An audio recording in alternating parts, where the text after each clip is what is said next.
My name is Savannah Miller. I'm 27 years old and live in Portland, Oregon. Last Saturday, while sipping champagne in my tiny apartment, I watched my sister Claire's wedding fall apart in real time. Not just emotionally, but publicly, disastrously, and irrevocably. Claire and I have always had what people call a complicated relationship. She's 3 years older, and for most of my life she was the golden child. Straight A's, prom queen, valedictorian. If I got a B+ in school, Claire had already published a research paper. If I joined the school band, Claire had mastered 2 instruments by the semester's end. We shared a room growing up, and our sides couldn't have been more different. Hers was pristine color-coded bookshelves, framed certificates, even a candle that was never burned but always dusted. My side looked like a Pinterest board gone rogue. Paint-splattered canvases, tangled fairy lights, half-finished journals, and dream catchers I never finished tying. "Why can't you be more like Claire?" became the unofficial family anthem. My mother would sigh dramatically whenever I showed up to family pictures with green nail polish or thrifted jeans. And Claire, she would just stand there in her perfect dress, smiling that smile adults loved. But I knew that smile. It meant I win again. Despite that, we did have good moments midnight, talks about boys, crying together during our parents' separation, the occasional late-night baking disaster in the kitchen. But they were rare islands in a sea of quiet rivalry. Then, out of nowhere, the wedding invitation came. A thick ivory envelope, calligraphy so elegant it practically screamed money. Inside was a handwritten note. "Hope you can make it home for my special day. I saved you a bridesmaid spot. Brittany is my maid of honor, of course." Brittany, her friend from college. I'd known Claire for 27 years, but sure, of course, Brittany got the crown. I should have laughed it off, but it stung more than I care to admit. Still, I swallowed my pride. I picked up the phone, and that's where everything began to unravel. When I called to say I'd be honored to attend, the conversation started out polite enough.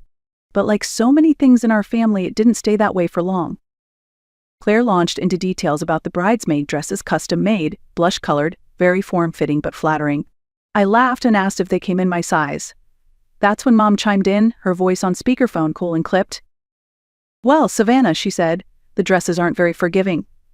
Maybe you should try that diet I sent you last month before the fitting."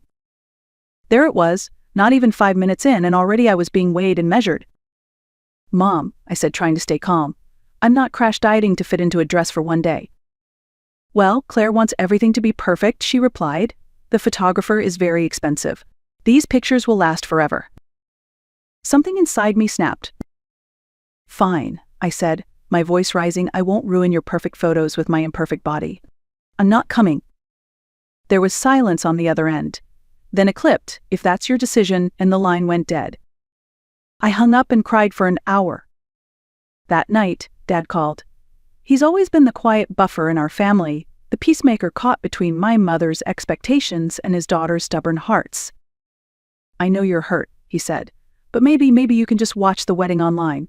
We're having it streamed for relatives who can't travel." It wasn't an apology, but it was something. I agreed, partly out of guilt, partly out of relief. No dress fittings, no judgmental glances, no questions about why I was still single or why my job in art education wasn't stable enough. Just me, my laptop, and the woman I still called my sister. I could support her from a safe distance. At least, that was the plan. The morning of Claire's wedding, I woke up earlier than usual. Maybe it was nerves, maybe it was guilt. Maybe it was the part of me that still wanted to feel included, even if I wasn't there. I could have stayed in pajamas. No one would see me after all, but something about watching my sister's big day from my couch in sweatpants felt too sad. So I got dressed. Navy blue cocktail dress, light makeup, even curled my hair. It wasn't for anyone but me. Then I set the scene. I strung some fairy lights across my bookshelf, pulled out the champagne I'd been saving since New Year's, and arranged a small spread of cheese, strawberries, and chocolate on my coffee table. I placed my laptop right in the center, connected external speakers, and lit a candle. If I wasn't going to be at the wedding, I'd bring some ceremony to my space. "To Claire," I said, raising my glass to no one, "may your day be as flawless as you've always tried to be."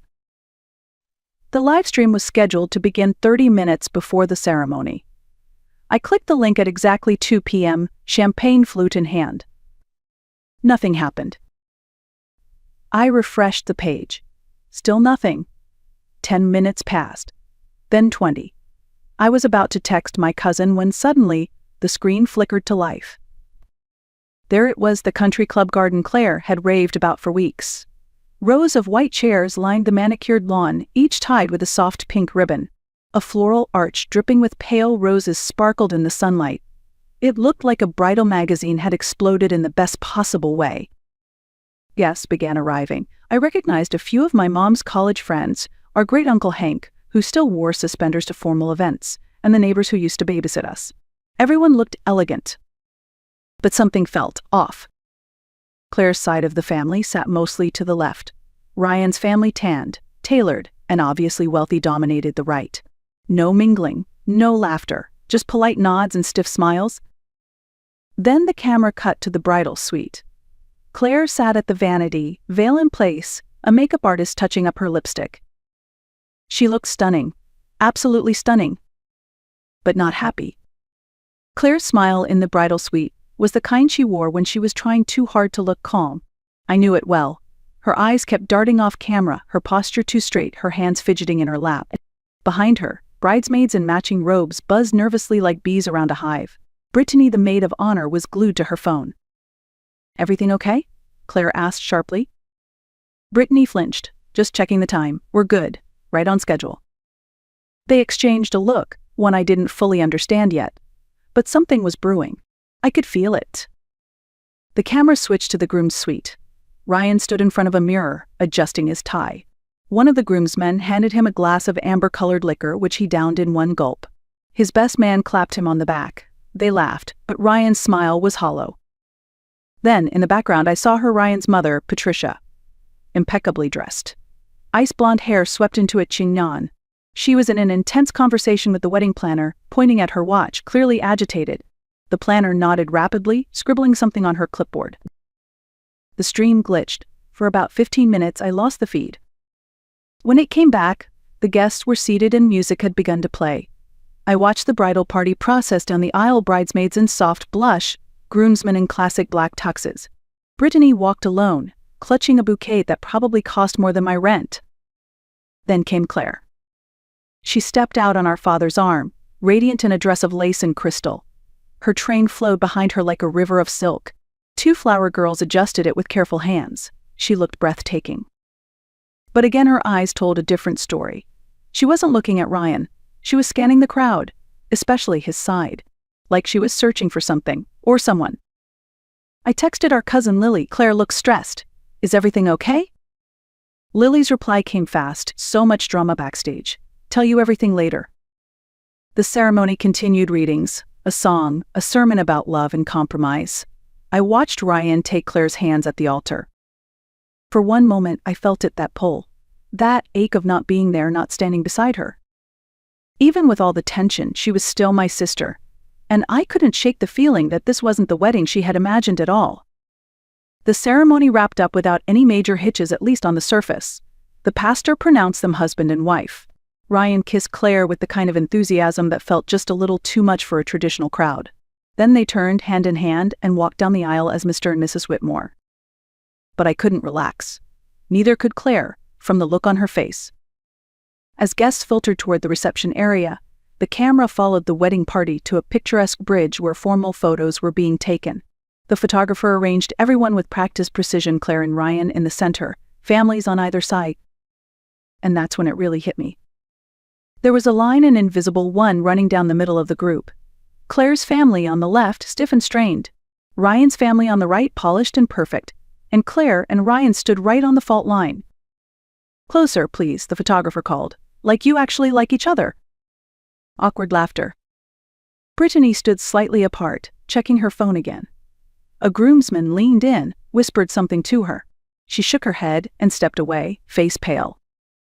And then the audio caught something unexpected. Patricia's voice. "I still think the orchids were a waste," she said to no one in particular. "No one appreciates the difference, and they'll die before dinner." My mother replied, audibly annoyed, "Claire wanted orchids. It's her wedding." Patricia sniffed. "It's our son's wedding too, and we paid for the flowers." Claire smiled through it all, robotic, frozen, but her eyes bounced between them, trapped. Another glitch hit the stream. When it came back, guests were settling into a grand ballroom that looked like it had been lifted from a movie set. Chandeliers sparkled, table settings glimmered, the cake stood 8 tiers tall, adorned with sugar roses. But it wasn't just the flowers or the tension in the air. There was something else. Brittany was speaking to someone near the entrance. A server I didn't recognize handed her an envelope. She opened it, read something inside, and went pale. Then she bolted toward the wedding planner, whispering urgently and pointing toward the door. I leaned in, heart thudding. Something was about to happen. And no one, especially not Claire, was ready for it. The DJ's voice rang out over the clinking of silverware. Ladies and gentlemen, please welcome Mr. and Mrs. Whitmore to the dance floor for their first dance. Claire and Ryan stepped into the center, surrounded by candlelight and camera flashes. The Soft Notes of Perfect by Ed Sheeran began to play. They swayed slowly, gently. Claire looked up at Ryan with searching eyes. He smiled down at her, but his gaze kept shifting toward the entrance. Then the music ended. The DJ spoke again, and now a special surprise arranged by the groom's mother. Claire froze. That wasn't on the schedule. Patricia stepped forward, beaming. Marriage is a journey full of surprises, she began sweetly. Speaking of which, there's someone very special who wanted to celebrate with you today. Claire's face lost all color. From behind the ballroom doors, a woman appeared, tall, blonde, wearing a red dress that screamed defiance. It was the woman from the slideshow. Danielle. The ballroom went dead silent. Claire's bouquet trembled in her hands. Ryan stood paralyzed. You invited her? Claire whispered to Patricia. I did, Patricia said calmly. Danielle's been part of our lives for years. She understands our family, our legacy. Claire turned to Ryan. You said it was over. It is, he stammered. She showed up. Your mother invited her. On cue, the lights dimmed. A projector screen dropped from the ceiling, and Bruno Mars's Marry You began to play as a slideshow of Ryan's life appeared. But the picture sifted. Danielle began appearing. First in college photos, then at parties, then, unmistakably, in a Christmas photo dated just months earlier, Ryan kissing her cheek under mistletoe. A ski trip, a beach day, more images, more proof. The final slide was Danielle holding a handwritten sign, Congratulations, Ryan. Call me when you're ready for the real thing. Love always, D. The room erupted. Claire didn't speak. She didn't have to. Her eyes said everything. Danielle stood just a few feet away now, completely unbothered. Ryan looked ready to melt into the floor. Patricia folded her arms, proud and unapologetic. And me. Sitting 1,000 miles away with champagne in hand, heart in my throat, watching it all unravel one photo at a time. It was the clearest view of betrayal I'd ever seen. The screen froze. 1 second, Claire was standing in the middle of the dance floor, her face a mix of rage and heartbreak. The next, stillness. No audio, no movement, just the image of her holding her bouquet like a weapon. Ruskan, Lon Ryan? I stared at my laptop, blinking, tried refreshing. Nothing. It felt surreal, like the entire internet couldn't bear to process what had just happened. For nearly 5 minutes I sat frozen too. Then, finally, the stream sputtered back to life. Danielle was fully inside the reception hall now, arms folded, red dress glowing under the chandeliers. She looked like she'd won something. Claire, on the other hand, was done playing nice. You knew, she said, her voice calm and cutting, addressing Ryan. He didn't deny it. Brittany appeared beside Claire and handed her the envelope from earlier, the one she'd received at the entrance. Claire opened it, scanned the contents, and gasped. Hotel receipts, she read aloud. You've been meeting her this whole time. Ryan tried to protest. It wasn't like that. Claire's voice rose. Private like our marriage, or private like the prenup you didn't tell me about until yesterday? Gasp echoed. My cousin texted, she didn't know about the prenup. Ryan promised to tear it up after the ceremony. Claire was unraveling years of manipulation right there in front of 300 guests and me, through a screen. Then Ryan's father stepped in. That ring, he barked, pointing at Claire's hand. It's a Whitmore family heirloom. It stays in the family. Claire didn't even hesitate. She yanked the ring off and hurled it across the ballroom. It missed Ryan's head by inches and landed with a splash in the champagne fountain.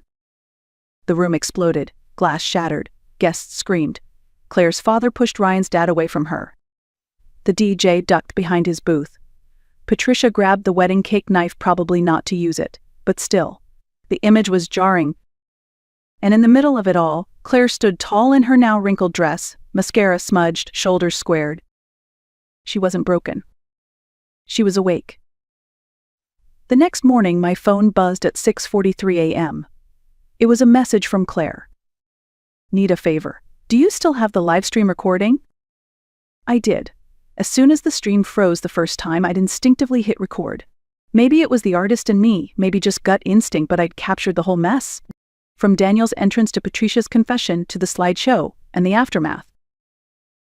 Claire called an emergency family meeting later that day. We connected my laptop to our parents' TV and played the recording back in clips. My mom's face went pale. My dad paced in the kitchen, muttering about lawyers. "I'm not releasing it online," Claire said firmly, "but this is leverage." Later that week, her lawyer arranged to sit down with the Whitmores and their legal team. Claire insisted on being there in person. "I need to look them in the eye," she said, "not as their broken bride, as myself."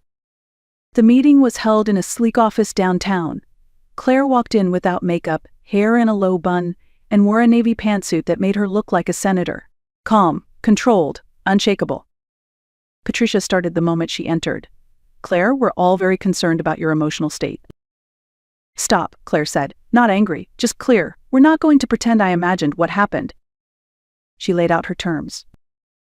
"I don't want your money," she said. "I want 3 things. 1. A public apology to my family. 2. All wedding gifts donated to the women's shelter I volunteer at. 3.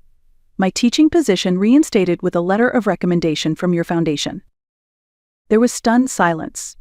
Then the Whitmore's lawyer leaned forward and spoke quietly to Patricia and her husband. After a tense back and forth, they agreed. Claire signed a mutual non-disparagement agreement, not silence, just closure. When we left the building, she turned to me in the elevator and smiled. "I think that's what freedom feels like." I believed her. 6 months later, Claire moved to Portland. She found a job teaching at a progressive elementary school just 10 minutes from my apartment.